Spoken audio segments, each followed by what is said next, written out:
Haleluya, puji Tuhan. Silakan duduk kembali bagi saudara-saudara yang masih tetap kuat berdiri di dalam pujian penyembahan. Bahkan sampai saat ini pun saudara masih tetap berdiri. Kita menghargai, menghormati hadirat Allah. Sebab Dia hadir di mana 2-3 orang berkumpul di dalam namanya, Tuhan selalu hadir. Amin. Oleh sebab itu kita harus menghargai, menghormati kehadirannya. Haleluya. Saya juga menyapa saudara-saudara yang ada di rumah atau di mana saja yang memberikan kesempatan atau berkesempatan untuk mengikuti ibadah kami pagi hari ini secara online. Saya percaya bahwa saudara-saudara juga diberkati oleh Tuhan. Puji Tuhan, saudara-saudara yang dikasihi oleh Tuhan Yesus Kristus. Kita sudah ada pada bulan November, berarti sudah yang sudah mau terakhir.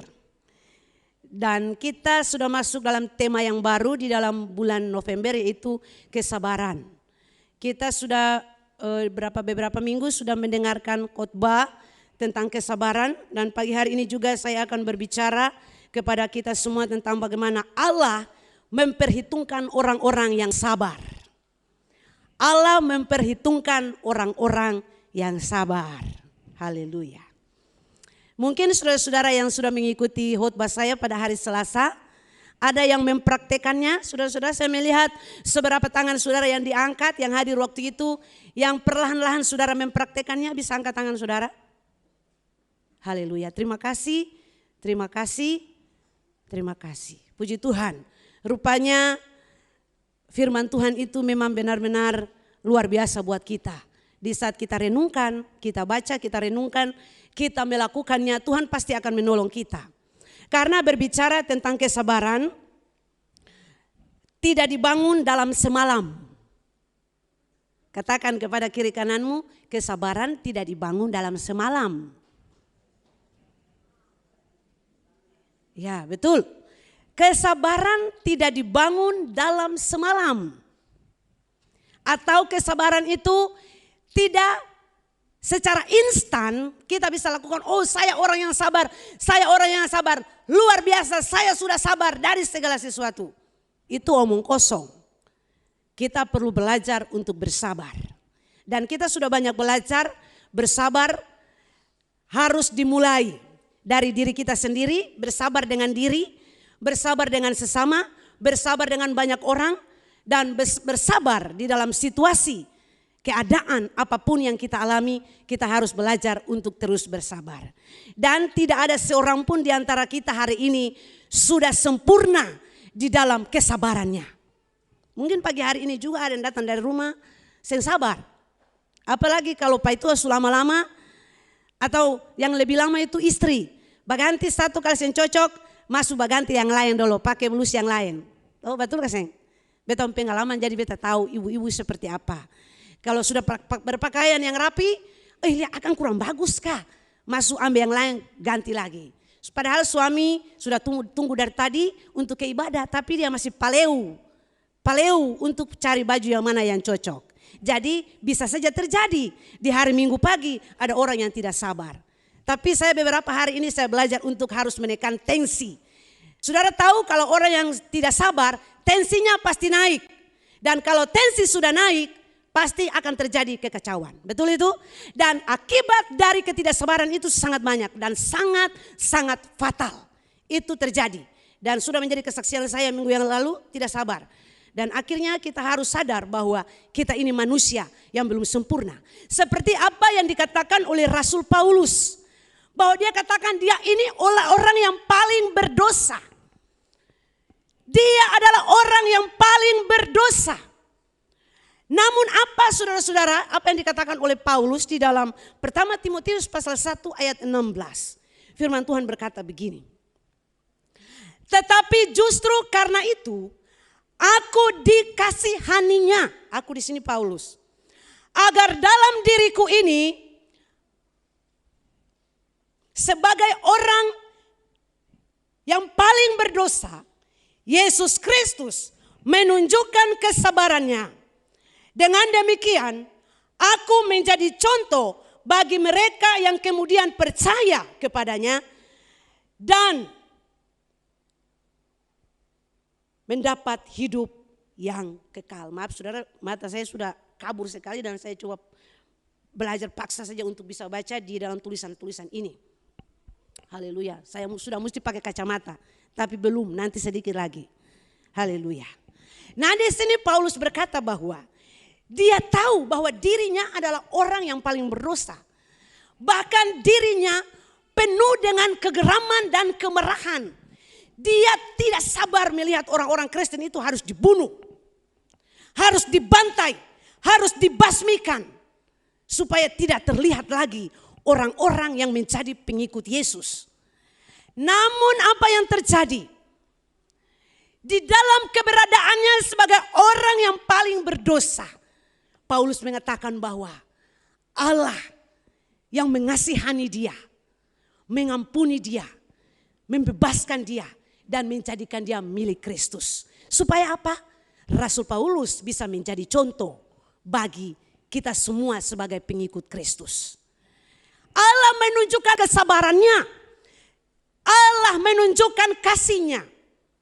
Jadi banyak sekali ayat-ayat firman Tuhan yang mencatat tentang kesabaran dan kasih setia Tuhan itu luar biasa. Dan Yesus Kristus adalah contoh dan teladan untuk kita belajar sabar. Amin. Karena Yesus sudah banyak sabar dengan kita. Seandainya saya berpikir begini, kalau Tuhan Yesus itu tidak sabar, setiap hari pasti ada korban. Betul? Pasti ada korban. Pasti Tuhan Yesus langsung cekik saja langsung mati. Karena tidak sabar. Namun Tuhan Yesus luar biasa. Sampai hari ini Tuhan Yesus masih sabar dengan kita. Ikut Tuhan, kacau balau, jatuh bangun, mau setia tidak setia, mau melayani tidak melayani. Tuhan Yesus masih panjang sabar dengan kita. Itu kasih Tuhan yang luar biasa. Dia itu sabar. Kasih itu sabar. Amin. Kasih itu sabar. Dan salah satu dari 9 buah roh, sabar adalah bagian dari buah roh. Dan saya percaya bahwa Allah begitu memperhitungkan orang-orang yang sabar. Kalau kita belajar untuk sabar, Tuhan pasti akan perhitungkan itu. Saya pernah mengatakan begini sebelum saya masuk dalam pembahasan selanjutnya. Saya pernah mengatakan begini. Kalau seandainya di dalam satu keluarga, satu bangsa, satu masyarakat, kalau orang tidak sabar satu dengan yang lain, pasti akan terjadi kekacauan. Betul? Kalau bapak yang sabar dengan mama, pasti kacau dalam rumah. Kalau orang tua tidak sabar dengan anak-anaknya yang sudah semakin membandel, pasti akan terjadi kekacauan. Dan pasti akan terjadi perkelahian, bisa saja terjadi. Secara fisik bisa saja terjadi karena ketidaksabaran. Apalagi dalam masyarakat, kalau pemimpin tidak sabar dengan masyarakatnya atau sebaliknya, masyarakat tidak sabar dengan pemimpin, maka pasti terjadi kekacauan. Sebuah bangsa, kalau presiden tidak sabar dengan warganya atau masyarakatnya, maka pasti akan terjadi kekacauan. Itu akibat fatal dari ketidaksabaran. Oleh sebab itu, kesabaran itu sangat-sangat penting. Amin. Kesabaran itu sangat penting. Kita belajar dari hal-hal yang kecil dulu. Kalau di rumah, anak mulai macam-macam, terkadang yang paling cepat tensi naik itu orang tua. Kalau anak-anak sudah mulai beranjak dewasa, mereka kadang-kadang tidak mau dengar-dengaran. Nasihat 1 kali belum, 2 kali pun belum, 3 kali mungkin sampai 10 kali. Baru mungkin mereka bisa masih dengar. Kalau kita tidak sabar, pasti akan terjadi banyak hal yang negatif dalam rumah tangga. Oleh sebab itu, kesabaran itu sangat-sangat penting. Ada satu bagian dalam ayat firman Tuhan berkata begini. Dalam Kolose pasal 3 ayat 12. Karena itu sebagai orang-orang pilihan Allah yang dikuduskan dan dikasihinya, kenakanlah belas kasihan, kemurahan, kerendahan hati, kelemah lembutan, dan kesabaran. Haleluya. Jadi kesabaran itu harus kita kenakan. Amin. Kita pakai itu di dalam hidup kita setiap hari. Karena kita sudah dikuduskan oleh Tuhan. Dan kalau kita sudah dikuduskan oleh Tuhan menjadi milik Kristus, pasti kita akan menghasilkan buah-buah roh. Salah satunya kesabaran. Amin. Bapak-bapak yang seringkali naik emosi, tidak sabar dengan anak-anak, yang kadang-kadang bisa marah dengan anak-anak, belajar untuk harus menaklukkan itu. Tuhan tolong, pasti kesabaran itu ada pada kita karena itu sudah merupakan firman Tuhan buat kita. Jadi kita harus kenakan kesabaran, bukan saja kenakan kasih, bukan saja kenakan kelembutan, bukan saja kenakan apa yang tadi lagi, belas kasihan, kemurahan. Tapi kita harus pakai atau kenakan juga kesabaran di dalam hidup kita. Sebagai orang tua harus belajar sabar dengan anak-anak. Amin. Harus belajar sabar. Saya ini contoh. Terkadang saya tidak sabar. Terkadang saya bisa emosi kalau melihat hal-hal yang tidak beres. Nah, saudara-saudara, ketidaksabaran itu, kalau saya katakan bahwa kita adalah orang-orang yang hidup di era ketidaksabaran. Kita adalah orang-orang yang hidup di era ketidaksabaran. Baik itu dalam hal antrian, betul? Antrian di bank, di ATM, di kasir, di mana-mana saja antrian untuk makan dan sebagainya. Orang maunya cepat-cepat, tidak sabar. Orang maunya beta yang lebih dulu, ale di belakang saja. Apalagi kalau antrian di ATM, kadang-kadang orang dia mau cepat-cepat.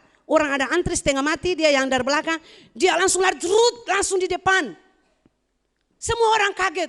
Orang ini baru datang, dia sudah mau di depan. Kita ini yang sudah menunggu berjam-jam. Ini era ketidaksabaran sementara terjadi di dunia ini. Namun kita sebagai anak Tuhan, kita harus belajar dulu. Besok ini hari Senin, yang di kantor menunggu, beta anak buah belum datang ini, sudah mau jam berapa? Absen sudah jalan, baru 1, 2, 3 orang. Apakah dia masih bisa sabar? Ke bank, biasa hari Senin orang banyak kan ke bank. Apakah masih bisa sabar nomor antrian sampai ratusan? Ini contoh kecil, tapi kita belajar mulai dari situ dulu. Belajar antri dulu. Kalau sudah belajar antri, sabar berdiri, kita ini sudah tidak kaget dengan berdiri.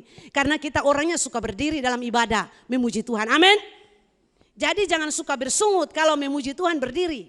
Itu ada maknanya buat kita. Satu waktu nanti engkau ada di luar sana, dalam antrian engkau pasti berdiri. Haleluya. Kalau berdiri, oh santai, saya kan sudah biasa. Jadi kalau di mana-mana orang bilang, ibu silakan duduk dulu. Saya nggak apa-apa, kata orang sudah biasa berdiri. Sudah biasa berdiri, bahkan sampai berjam-jam masih bisa berdiri. Apalagi kameraman, dia orang yang sudah berdiri berjam-jam, saudara harus hargai pengorbanannya. Amin. Berdiri, dari tadi yang berdiri paling lama cuma dia. Tapi percaya bahwa upahmu besar di surga. Haleluya. Jadi saudara, segala sesuatu yang kita lakukan dalam hidup ini, di balik itu ada maksud Tuhan yang besar buat kita. Terkadang kita berpikir itu hal yang kecil. Namun Allah memperhitungkan kalau hari ini engkau berdiri memuji Tuhan, engkau akan menuai hasilnya. Itu persis, itu pasti. Itu pasti.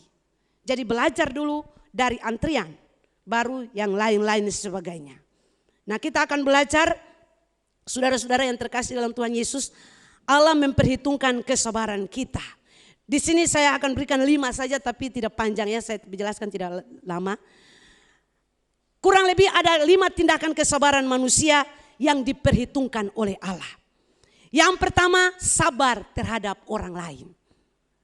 Dalam kehidupan sehari-hari kita bisa saja diperhadapkan dengan situasi yang sangat menyebalkan atau sangat menjengkelkan. Mungkin sekarang kita beribadah atau kita ada di rumah dan kita sementara pegang HP dan wow, jaringan internet parah. Apa yang terjadi? Kemudian kita juga berpikir bahwa kenapa itu harus terjadi? Saya ini kan mau belajar. Saya ini kan beribadah, kenapa jaringan harus lemot dan sebagainya dan sebagainya. Namun saudara perlu ketahui bahwa di balik semua itu ada peranan manusia yang bekerja. Amin. Jangan saudara berpikir cuma tahu saja kalau jaringan internet ini ada buat kita. Lalu saudara tidak pernah tahu siapa yang mengerjakan semuanya itu. Di balik semua itu ada manusia. Jadi kadang-kadang katong marah-marah dengan wifi, marah-marah dengan jaringan. Padahal jaringan ini kan dia sentuh apa-apa satu. Yang bekerja ini manusia. Amin. Jadi jangan tukang marah sabaran. Begitu juga lampu padam. Mulai marah sana marah sini. Lampu ini kenapa padam? Tanpa kita sadari bahwa di balik itu ada orang PLN yang jaga di sana. Mesin PLN siapa yang jaga? Tikus? Tikus yang jaga? Sapi yang jaga? Bukan kan? Manusia. Manusia yang jaga. Jadi kita juga perlu bersabar dengan manusia. Amin. Kadang-kadang dalam pelayanan kita kurang sabar dengan manusia. Datang terlambat, kita sudah mulai marah-marah, apalagi saya ini. Tidak suka dengan lihat yang seperti itu. Mau lihat itu sesuatu yang harus beres. Dan ini juga kita perlu belajar sabar. Amin. Kadang-kadang kita tidak sabar dengan orang. Kalau dia mulai macam-macam, stop. Lebih baik stop. Hari ini stop pelayanan, stop segala-gala, stop. Kita kurang sabar. Kalaukah kita berikan waktu kepada dia kesempatan. Satu waktu nanti dia akan datang dan melayani Tuhan. Ini untuk kita semua, bukan untuk saya saja, tapi untuk kita semua. Kadang-kadang kita tidak sabar dengan anak-anak kita. Kamu ini begini, kamu ini begitu. Kita berikan kesempatan buat dia, satu waktu nanti pasti dia akan menjadi lebih baik. Mari kita sabar dengan orang lain. Amin. Kita sabar dengan suami, istri, anak-anak kita. Kita sabar dengan orang lain. Mungkin satu waktu nanti dia akan menjadi yang lebih baik. Itu harapan. Jadi mari kita belajar. Mungkin kita belajar terhadap suami kita yang suka mabuk-mabukan. Suka hidup dengan dunia. Ada di sini suami-suami yang masih hidup pesta pora, judi, dan sebagainya. Sengaja lagi. Sudah ada pada titik yang paling rendah. Saya percaya itu. Mungkin hanya ada satu atau dua. Harus ditekan. Dan saya percaya Tuhan pasti akan menolong kita. Jadi kita perlu bersabar. Apalagi menghadapi orang pemabuk. Katong ini kadang-kadang harus sabar. Kadang katong marah tapi katong berpikir lagi. Kalau katong marah orang yang sementara mabuk dia sentuh apa-apa satu. Amin. Kalau kita tidak sabar dengan orang yang sementara mabuk, percuma. Tinggal dulu sampai dia sudah tidak mabuk lagi baru bicara. Oh pasti dia akan tangkap apa yang kita bicara. Jadi kita belajar bersabar dengan orang lain. Amin. Katakan kiri kanan, engkau harus sabar dengan beta. Papa sabar dengan beta sedikit. Mama sabar dengan beta juga. Kadang-kadang beta bisa bikin mama emosi. Tapi mama sabar dengan beta. Suami katakan kepada istri, sayang jangan kau marah-marah beta, sabar sedikit dengan beta juga. Bapak Beli katakan sama Pop, sabar. Tapi beta tahu Bapak Beli orang yang sabar. Biasanya suami-suami itu mereka sebenarnya orang yang sabar. Kita perlu belajar banyak dari suami-suami kita, mereka orang yang sabar. Kadang-kadang istri-istri ini tidak sabar. Kata mau. Mapop angka goyang-goyang kepala berarti mapop kena batunya. Saya sabar. Terus terang katong semua tidak sabar. Istri-istri wanita-wanita ini tidak sabar. Tapi katong perlu belajar dari suami-suami mereka adalah orang-orang hebat yang sabar. Amin. Saya sangat salut dengan Bapak Gembala. Beliau adalah orang yang sabar. Jadi balance. Amin. Jadi suami begini, istri begini balance. Bapak Beli mapop balance. Bapak Roy dengan Ibu Email balance, Mama D tidak ada lagi Mama D, haleluya. Mama Mary dengan Bapak Yengki, Mama Mary belajar banyak untuk sabar supaya bisa balance. Nah ini kita, jadi kita harus belajar banyak supaya dia satu saat dia akan berimbang. Amin. Itu kerinduan. Saya yakin kalau katong semua dalam gereja ini saling sabar satu dengan yang lain, tidak ada permusuhan. Tidak ada kekacauan. Tidak ada apalagi banyak bicara karena katong sabar. Haleluya. Jadi bulan ini penuh dengan kesabaran. Di rumah masing-masing kemarin saya angkat telepon langsung bilang sabar. Saya bilang halo dulu tapi sabar. Karena katong pun komitmen dalam bulan ini sabar. Jadi katong mesti belajar sabar banyak. Haleluya. Haleluya. Tuhan tolong kita semua. Karena kita adalah umat pilihan. Jadi Tuhan ajar kita untuk kita belajar. Dan Tuhan sangat menghargai ketika kita sabar dengan orang lain. Firman Tuhan berkata begini. Kolose 3 ayat 13. Sabarlah kamu seorang terhadap yang lain dan ampunilah seorang akan yang lain. Apabila yang seorang menaruh dendam terhadap yang lain, sama seperti Tuhan telah mengampuni kamu, kamu pun harus berbuat juga demikian. Kolose 3 ayat 13. Jadi kita harus belajar sabar terhadap orang lain, mengampuni sama seperti Tuhan Yesus sudah melakukannya buat kita. Amin. Haleluya.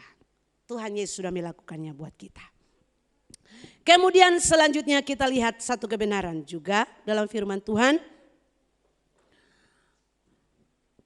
Pertama Timotius pasal 6 ayat 11.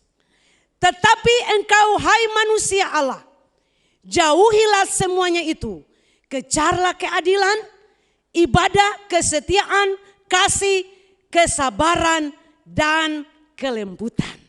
Haleluya. Jadi kesabaran itu kita harus kejar dia. Harus tangkap dia. Harus dapat dia. Sabar terhadap orang lain. Haleluya. Kemudian yang kedua. Sabar. Tuhan memperhitungkan orang-orang yang sabar melakukan kebaikan. Tuhan memperhitungkan orang-orang yang sabar melakukan kebaikan. Haleluya. Salah satu bentuk kesabaran adalah melakukan kebaikan kepada orang lain. Jadi hidup kita ini bukan untuk diri kita sendiri. Kemarin saya sudah singgung di dalam doa dan puasa. Kita ini hidup bukan untuk diri kita sendiri. Kita hidup juga bagi orang lain. Memberi tumpangan kepada orang lain. Melayani orang lain. Mendoakan orang lain. Itu adalah bagian kita. Dan salah satunya juga adalah bersabar. Amin. Untuk melakukan kebaikan kepada orang lain. Sebab manusia ini kadang-kadang su bikin baik, tapi karena susah sabar, pastiu, susah mau bikin lagi. Itu manusia. Dia cuma mau harap-harap beta saja mau bikin baik untuk dia. Dia pernah bikin baik untuk beta. Terkadang kita begitu saudara-saudara. Saya juga punya pengalaman, saya ikuti ada beberapa orang. Orang itu ternyata dia punya kebiasaan begini. Dia hanya mau menerima dari kita. Menerima kebaikan-kebaikan kita. Tapi dia sendiri tidak pernah melakukan timbal balik buat kita. Lalu kita mulai marah kepada mereka. Tapi sebenarnya itu juga salah saudara-saudara. Terserah dia kalau dia mau bikin atau tidak. Yang penting kita berbuat baik. Amin. Yang penting kita berbuat baik. Karena Tuhan memperhitungkan semuanya. Jadi jangan kita terlalu mengharapkan balasan. Terkadang kita berpikir, oh yang beta mau lakukan supaya satu waktu nanti dia pasti akan membalas itu kepada beta. Lalu kada membalas? Apa mau saudara? Jadi kalau kita melakukan sesuatu, jangan kita mengiming-imingi kalau orang lain juga mau balas untuk kita. Mengalir saja. Satu waktu nanti apa yang saudara tabur, saudara akan tuai. Saudara menabur kebaikan, satu waktu nanti pun saudara akan menuai yang terbaik. Kalau saudara menabur kejahatan, keburukan, satu saat nanti saudara pasti akan menuai badai dalam hidup saudara. Jadi jangan coba-coba untuk tabur yang tidak baik. Tabur saja yang baik. Karena satu saat kita pasti akan menuai. Satu saat kita pasti akan menuai. Jadi Tuhan memperhitungkan orang-orang yang selalu sabar melakukan kebaikan. Haleluya. Seperti firman Allah berkata dalam Injil Lukas 8 ayat 15. Orang-orang yang menerima firman itu simpan dia dalam hati. Lalu mempraktekannya, melakukannya. Melakukan kebaikan kepada orang lain. Supaya satu saat nanti akan menghasilkan sesuatu yang lebih baik. Orang tua bilang begini, mungkin katong belum bisa melihatnya. Tetapi katong punya anak cucu, biasa begitu kan? Orang tua pasti akan selalu bilang, hei anak, bikin saja yang paling baik.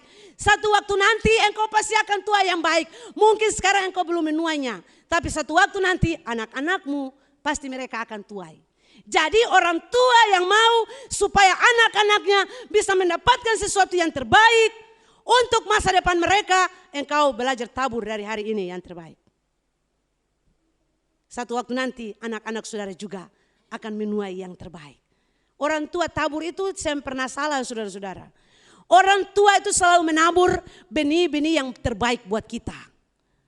Tinggal bagaimana kita mengelola ini. Satu waktu nanti kalau kita terima ini dengan baik, kita jaga itu seperti mutiara-mutiara yang berharga, saya yakin akan menghasilkan yang baik. Orang tua kita itu mereka orang-orang yang paling sabar saudara-saudara. Kita harus ingat ini, orang tua kita mereka adalah orang yang sabar luar biasa. Sabar dengan kita. Walau kadang-kadang katong ini anak-anak ini suka malawang, kepala batu orang Ambon bilang. Tidak mau dengar orang tua bicara. Namun orang tua itu mereka memiliki hati yang paling sabar luar biasa. Dan mereka tidak membenci kepada anak-anaknya. Tapi mereka terus memberikan yang terbaik. Amin. Orang tua selalu berikan yang terbaik. Terkadang katong harus masuk di kamar berkata menangis tetes air mata. Tuh, anak-anak ini bikin tapi orang tua itu selalu teteskan air mata. Anak-anak tidak pernah lihat tapi orang tua mereka tidak bisa berbuat yang lebih. Namun air mata mereka itulah yang ada pada mereka. Namun orang tua selalu memberikan yang terbaik.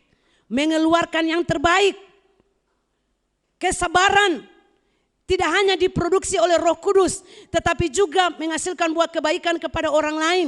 Bertekun dalam kebaikan akan membuat kita mati rasa dengan segala sesuatu yang menjadi perhitungan dunia ini.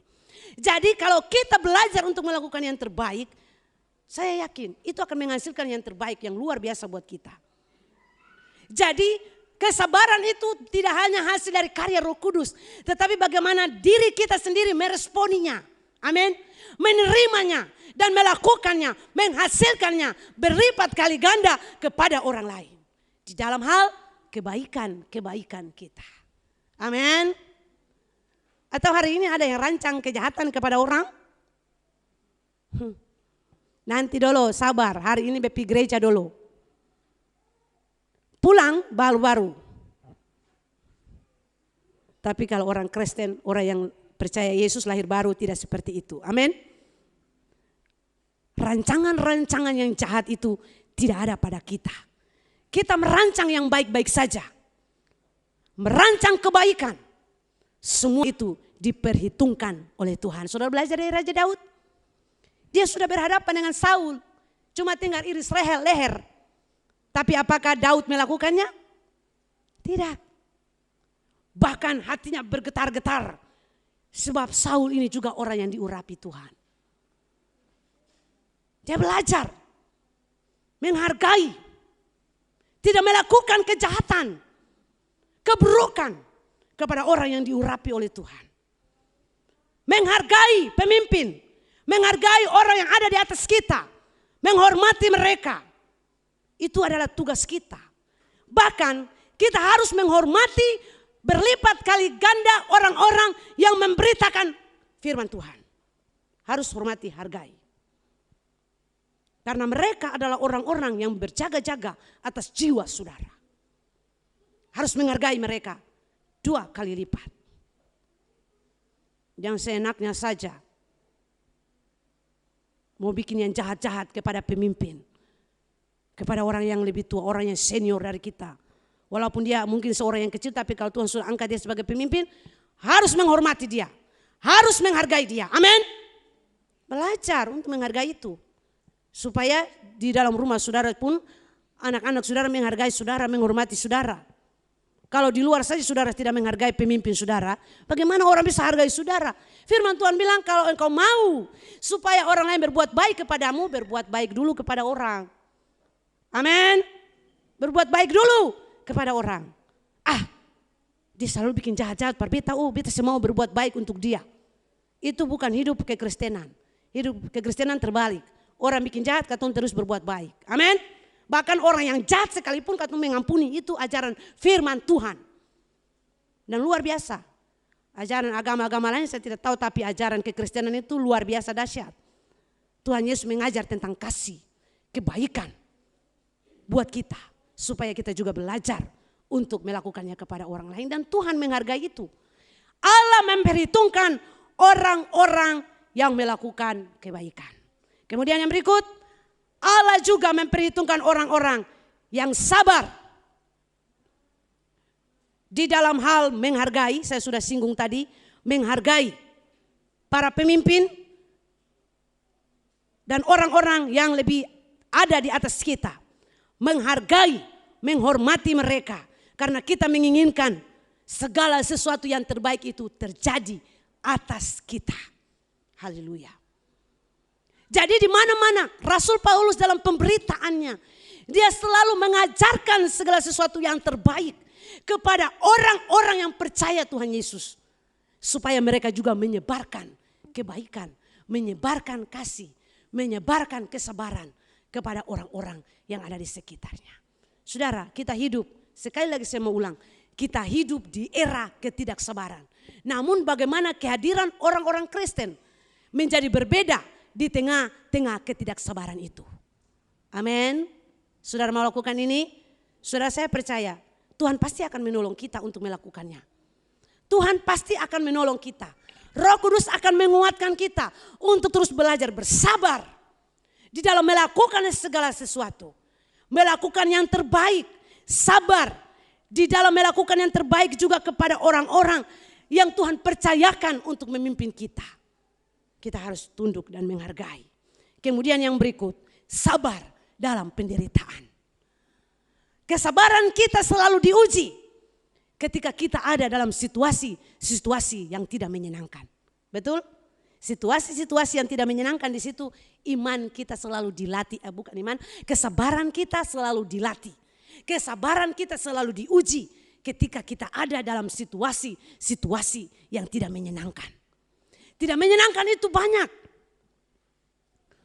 Orang tidak suka dengan kita, orang gosip kita. Orang bilang dia itu selalu ke gereja. Orang bilang dia itu sok suci. Orang bilang dia itu seperti seorang pendeta, setiap hari ke gereja, setiap hari bawa Alkitab, setiap hari berdoa, setiap hari melayani. Sindiran-sindiran itu selalu datang buat kita. Namun Tuhan mengajar kita untuk belajar sabar. Amin. Sekalipun dalam keadaan-keadaan yang menyakitkan, Tuhan selalu mengajar kita untuk sabar. Karena Tuhan Yesus sudah mengalami penderitaan, mati di salib hanya karena gara-gara kita. Hanya karena dosa kita, kecemaran kita. Sehingga Tuhan Yesus harus bisa melewati semuanya. Dia sabar, disiksa, dianiaya, diolok, dihina, dicambuk, sampai digantung di salib. Tuhan Yesus masih tetap sabar. Karena Tuhan Yesus tahu harus menyelesaikan misinya di dunia ini. Haleluya. Saudara-saudara yang terkasih dalam Tuhan Yesus Kristus, ada satu kutipan kata seperti ini. Jika kamu mampu bersabar sebentar saja pada saat dirimu sedang marah, maka hal itu dapat menghindarkanmu dari ribuan penyesalan di masa yang akan datang. Maksudnya begini, contoh hari ini Bapak sebelum dia mati atau dipanggil Tuhan, dia kasih wasiat. Dia kasih wasiat. Anak yang tua punya ini. Anak yang tua punya batas tanah yang ini. Adik yang nomor 2 ini. Yang nomor 3, yang nomor 4. Semua sudah dapat bagian. Warisan sudah dibagi rata. Yang bongso ini saya mau ambil bayi. Ale senang-senang saja Beta saudara. masa ale bapak kasih rumah para ale itu, beta sih setuju. Padahal semua sudah bagi rata, sudah bagian masing-masing, tapi yang satu ini karena saking marah, saking sabar dengan semua saudara-saudaranya, dia ambil martelu 10 kilo, dia tumbuh rumah rata dengan tanah. Dia ambil parang mencadu, pohon-pohon cengkeh yang sudah buah, pohon pala, pohon mangga, rata dengan tanah. Menyasal kaseng. Nanti su habis baru duduk lombok di muka pintu situ lalu menyasal. Aduh, bisa suruh pohon-pohon yang sudah buat tuh. Bisa suruh rumah. Menyasal. Menyasal itu susah ada guna. Akan berkepanjangan yang sebenarnya kalau masih bisa nikmati buah mangga, sekarang susah dapat buah mangga. Karena nyong besar sukit akan habis. Datang mau tinggal di rumah lain, susah ada lain. Nyong besar supukul rata. Menyesal. Coba mau bangun rumah sekarang, ratusan juta. Anak-anak ini cuma senang saja kata orang bangun, orang tua bangun rumah tuh sengsara. Hei, sekarang mau bangun rumah, kalau uang sing ada barang 300 juta, jangan. Tapi jangan tunggu sampai 300 juta datang dulu. Lah, bau utang kiri kanan 300 juta, mau bikin rumah. Datang kamari sing kuat bayar, gantung diri. Sadiki kerja, macam katong beta dempa di atas, katong kerja, katong walang itu palang-palang saja. Baru jemaat satu pun yang bolong pi mangente akan lain me. Mama dia tutup muka. Maka satu waktu mangente akan dolo. Sadiki katong kas naik. Jangan tunggu. Uang tus datang dulu baru mau bangun. Sadiki demi sedikit menjadi bukit. Jadi orang tua kita mereka sudah susah payah mengerjakan semua. Namun anak-anak karena ketidaksabaran 1 detik saja menyesal seumur hidup. Sengaja guna.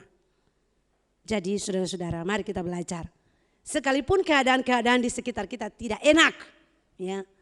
Sekarang banyak orang yang saling membunuh hanya karena warisan. Banyak kejadian baru-baru ini baru terjadi. Hanya cuma karena tanah sedikit saja. Bisa baku bunuh. Saudara-saudara, mati sampai bawa pulang tanah itu di sorga. Tanah tetap tinggal di tanah. Bahkan Ale sendiri kembali ke tanah. Terus kasih debu kembali menjadi debu. Tanah kembali menjadi tanah. Jadi saya bawa apa-apa saudara-saudara. Jadi jangan saling membunuh hanya karena tanah 1 potong. Biasa orang Maluku begitu. Baku bunuh hanya karena pohon cengkeh 1, pohon durian 1 pohon. Tanah cuma beberapa meter, saling baku bunuh satu dengan yang lain. Nah oleh sebab itu orang tua harus bijaksana. Sebelum Tuhan panggil pulang, sebelum death. Bagus sekali anak yang tua pun sedikit, kakak, Ale pun ini juga adik punya, biar sedikit-sedikit. Yang penting semua dapat akang. Haleluya. Kalau ada cuma 1 rumah, Ale pun kamar 1 nih, nanti kalau dapat hidup, Ale sudah ada uang baru Ale pi bangun rumah, biasa kan begitu. Saudara-saudara orang-orang Maluku nih sebenarnya anak-anak atau bukan anak-anak tapi orang tua Maluku nih sangat sayang kepada anak-anak mereka. Dalam hal begini, sampai tua bangka sekalipun, habis sekolah, sarjana S1, S2, pi berjalan pardidu ke sana kemari, pulang tetap cari mama dan papa. Ada makanan keseng. Buka tutup saja ada makanan keseng. Dong senang saja, tapi orang Jawa beda. Dong sudah tamat SMA, apalagi sekolah kejuruan, mereka sudah sarjana, mereka malu kalau tinggal dengan orang tua, cuma makan dari orang tua. Mereka bekerja sendiri, cari uang. Jangan heran orang Jawa ada di seluruh penjuru Indonesia Raya ini. Betul kan? Di Haria Gunung saja pun yang katampung kampung di gunung, dengan motor mereka pergi ke sana jualan pentolan. Lalu kirim duitnya kepada istri dan anak-anak di Jawa. Orang Maluku, So tinggal satu rumah, mama dan anak yang tarengke-rengke bercucu cecet. Satu rumah, pamalas bikin rumah. Pamalas bekerja. Cuma mengharap mama dan papa. Nanti kalau mama dan papa tidak ada, apa yang terjadi? Bajang pancuri.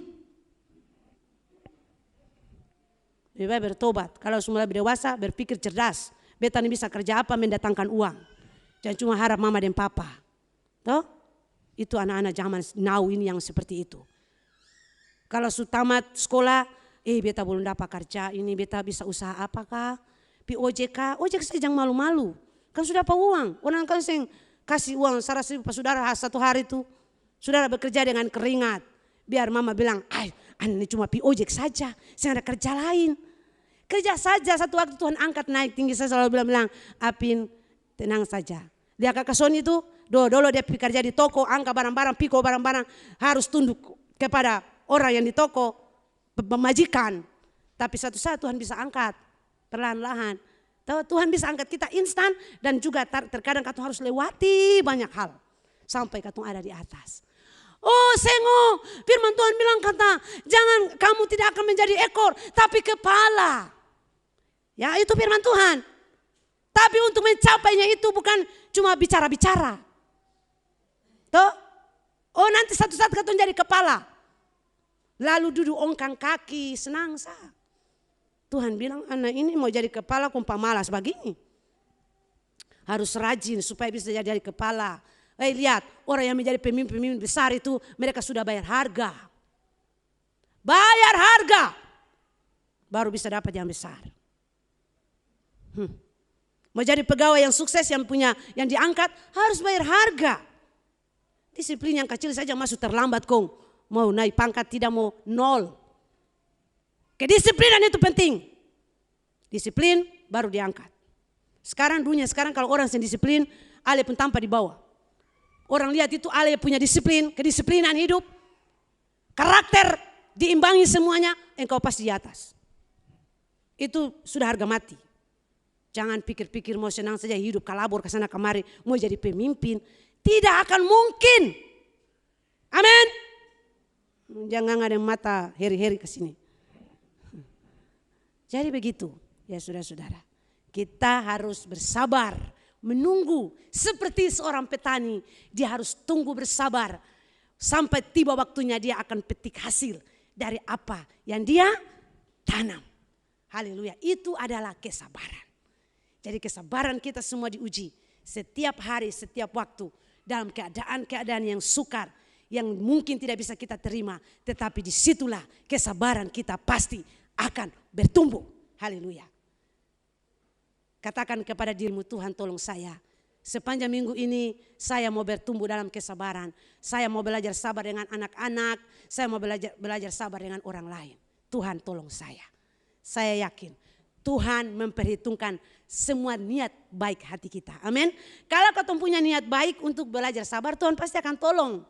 Kalau orang bilang, cuma kasih antum bicara-bicara saja tapi mau melakukan ini susah nih. Susah nih. Nanti gak susah terus, tapi kalau belajar sabar, Oma Ita mulai belajar sabar dengan Aurel, Oma Ita mulai belajar sabar dengan Lovely, kadang-kadang lari sana lari sini menjengkelkan, tetapi Oma Ita belajar sabar, Tuhan pasti akan menolong. Mama Mary belajar sabar dengan Bapak Lut yang sementara sakit, orang yang sakit sukanya minta itu, minta ini, kalau seng, habis sudah. Jadi belajar sabar, mesti mau gendong ke sana ke kamar mandi, ke sana. Oma Apung juga demikian. Oma-oma yang melayani suami-suami mereka. Tuhan perhitungkan semuanya. Jangan melayani dengan bersungut-sungut. Kalau suami masih gagah, dapat gaji banyak, senang melayani. Tapi sekarang sampai tua susaki, tanpa tidur. Lalu mai tua yang mau melayani itu kan salah. Tuhan tidak perhitungkan itu. Tuhan perhitungkan ketika engkau sabar di dalam kesulitan, kesukaran, penderitaan. Engkau sabar, Tuhan perhitungkan. Amin. Katakan amin kuat-kuat dulu. Jangan sampai satu waktu Bapak Beli sakit di tempat tidur, Bapak bilang, kasih nggak dia ke sana. Jokena ada yang sapa isiren, jaga Papa. Mama mau bersenang-senang. Mama bukan tabungan subanya aja, mau senang-senang. Kalau istri yang baik dia akan melayani suaminya walaupun dia ada di tempat tidur. Saudara, zaman sekarang ini kalau dia lihat suaminya sudah mulai sakit-sakitan atau istrinya sakit-sakitan, banyak lagi tidak peduli. Tetapi syukur kepada Tuhan saudara-saudara yang ada di sini, anak-anak Tuhan yang takut Tuhan. Walaupun kita ada dalam penderitaan, orang-orang yang sudah lebih tua melayani mereka, di sana Tuhan perhitungkan. Ed yang ada di sini, oma yang sudah tua sana melayani yang tua sampai tutup matanya, setia melayani oma. Itu Tuhan perhitungkan segala sesuatu. Jangan katong pikir orang tua itu waktu dong kuat saja katong melayani dong sutua kasih tinggal dong pi bawa dong di panti jompo. Kirim ke sana saja supaya jangan bikin susah. Saudara-saudara, orang tua itu sudah melahirkan kita, katong harus jaga. Penderitaan mereka, penderitaan kita juga. Amin. Belajar bersabar. Tuhan Yesus tolong katong semua firman Tuhan ini menjadi rema, menjadi hidup, pelajaran berharga untuk katong semua di dalam minggu yang berjalan, bahkan di dalam bulan ini. Haleluya. Saya mengundang semua tim musik, tim altar ada di depan. Kita akan mengakhiri firman Tuhan saat ini. Saya percaya firman Tuhan itu luar biasa ya dan amin. Tuhan memperhitungkan orang-orang yang sabar. Apapun yang kita kerjakan, Tuhan memperhitungkannya terhadap diri kita, terhadap sesama, terhadap pemimpin. Dalam kesukaran penderitaan, Tuhan memperhitungkan setiap kesabaran kita di dalam melakukan semuanya. Haleluya. Puji Tuhan.